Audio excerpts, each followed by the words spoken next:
नमस्ते, stock market analysis में आपका स्वागत है। आज मैं एक ऐसी कंपनी के बारे में बात करने वाला हूं जो अक्सर हमारी आंखों के सामने होते हुए भी छिपी रहती है, इंडियन रेलवे फाइनेंस कॉर्पोरेशन या IRFC।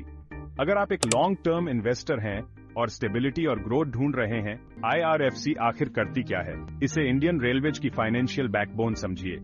ये डोमेस्टिक और इंटरनेशनल मार्केट से फंड्स जुटाती है और फिर उस कैपिटल को हमारी रेलवेज को अपग्रेड और एक्सपैंड करने में लगाती है। नए लोकोमोटिव्स और कोचेस से लेकर बड़े बड़े इंफ्रास्ट्रक्चर प्रोजेक्ट्स तक सब कुछ। यह मिनिस्ट्री ओन ऑफ रेलवेज के अंडर एक मिनी रत्न कंपनी है और यह RBI में एक नॉन बैंकिंग फाइनेंशियल कंपनी के तौर पर रजिस्टर्ड है। अब यह क्यों जरूरी है? IRFC ने इंडियन रेलवेज के लगभग 75% रोलिंग स्टॉक को फंड किया है, यानी 13,700 से ज्यादा locomotives, 76,000 passenger coaches, 65,000 freight wagons, Vande Bharat express, dedicated freight corridor और नए इलेक्ट्रिक लोकोमोटिव्स जैसे प्रोजेक्ट्स को IRFC की फाइनेंशियल ताकत से सीधा फायदा मिलता है।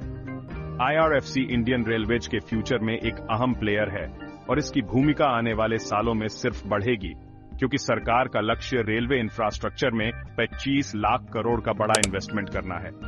कंपनी ने इन बड़े प्रोजेक्ट्स पर काम करने के लिए राइट्स के साथ हाथ मिला लिया है। लेकिन एक इन्वेस्टर के तौर पर मुझे सबसे ज्यादा क्या एक्साइट करता है, IRFC को हाल ही में नवरत्न स्टेटस मिला है। इसका आपके और मेरे लिए क्या मतलब है? कम फंडिंग कॉस्ट, नए प्रोजेक्ट्स पर तेज डिसीजंस लेने की क्षमता और ग्लोबल मार्केट्स तक आसान पहुंच। सीधे शब्दों में कहें तो ज्यादा फ्लेक्सिबिलिटी और तेज ग्रोथ पोटेंशियल की बात करते हैं। इंडियन रेलवेज के तेजी से एक्सपैंड और मॉडर्नाइज होने के साथ IRFC के अवसर सिर्फ बढ़ रहे हैं।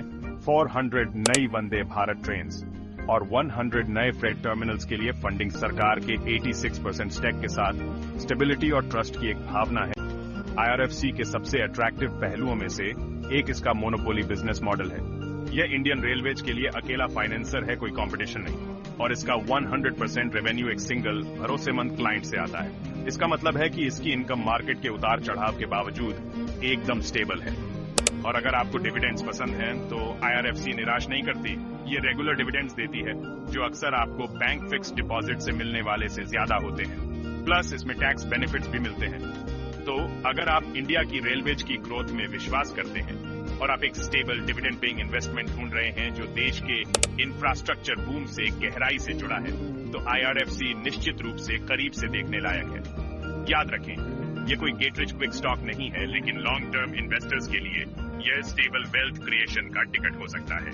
IRFC पर अपने विचार कमेंट्स में बताएं और ज्यादा स्टॉक मार्केट इनसाइट्स के लिए सब्सक्राइब करना न भूलें।